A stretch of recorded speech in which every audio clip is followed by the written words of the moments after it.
Plum here and welcome agents. Yep, that's right, I copped a ban.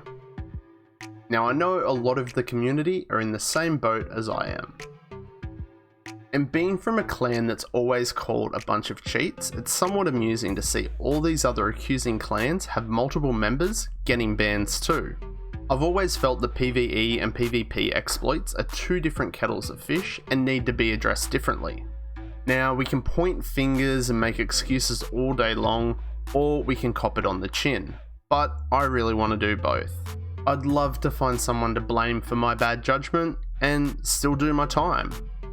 Now, I am surprised that the devs have taken these actions, especially since previous exploits that have impacted the game and PvP more, they haven't done shit about.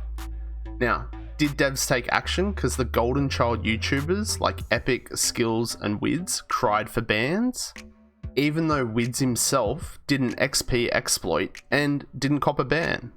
But I do feel like the devs have made the right move, in a way. A very small number of players took these exploits to the DZ.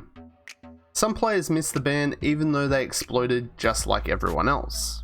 And others got banned and labelled as guilty just by association. Now, does this mean that the devs will roll out a second and third wave of bans? No pun intended. And with such a large number of the player base copping bans all at once, will this be the thing that kills the game? And also a rollback of gear for those banned to the 17th of March. So what about the gear during that time that I acquired legitly? The items I farmed for after the last patch of glitches? The exotics I replaced because I looted better ones during the exploits? Do I get all those back? Now, exploits and glitches have been around since day one, and you ask anyone, when you say glitches and exploits, they'll probably say, are you talking about Division? From armor stacking, wall glitching, loot exploits, gear sets and their exploits because they don't work as intended. These all go against the terms and services. Also all the recent stuff that I've covered, which you can check out on my channel. I'm not here denying anything. I can't. I did what I did and I kinda liked it. Working sometimes 60 hours a week. The stresses of life and family commitments. My father recently having a stroke, and due to COVID-19, I'm not being able to visit or care for him. Staying up sometimes till 3 AM, grinding for gear that'll never cut it, and then having to get up for work at 5 AM. Yes, these are all my decisions. Loot-related exploiting made the game fun and more enjoyable. It was a laugh. It helped me, and I'm sure it helped you guys, enjoy the game a little more and escape the stresses of life. The DPS exploit made running heroic and legendary missions fun. It was the first time in Division history I actually felt like a true Division agent. I was equipped, well trained, and deadly. Yep, if I played too aggressive, I got one shot.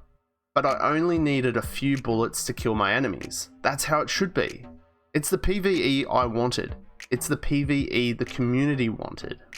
This whole forced cover-based shooter isn't what anyone wanted or asked for.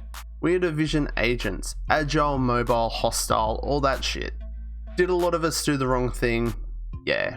Is blanket banning the solution? No. Is this trying to make up for the fact that the devs' passion might not be there anymore? Probably. And before you all say, Plum, the devs do care, they love the community. They might, but just not enough. The amount of broken stuff that just keeps coming up, stop giving the paying community broken shit. And then entirely blaming us and giving us bans when we take advantage of it. I understand where the devs are coming from and that they have had to make a stand. But to blame the players solely is bullshit. Development teams release broken updates after broken updates, they must bear some responsibility. A blanket ban isn't the real solution. Content creators and YouTubers must share some of the blame as well, because sharing these exploits spread it in the community. Even if our intentions are to report the issue and help the devs improve the game. I don't feel like first time offenders require a ban. Roll back my gear, take all my shit, let me kick on. Look, you might not like me, you might not care what I have to say, and that's fine, but we all fuck up and we all deserve a second chance. And that's my thoughts and opinion on the matter.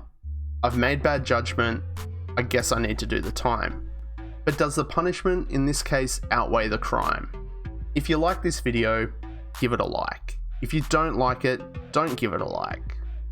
But do drop a comment on your thoughts below. Please keep it civil. Everyone's entitled to their opinion, and I want you to have a voice. If you're just creeping in on the channel for a view, thanks.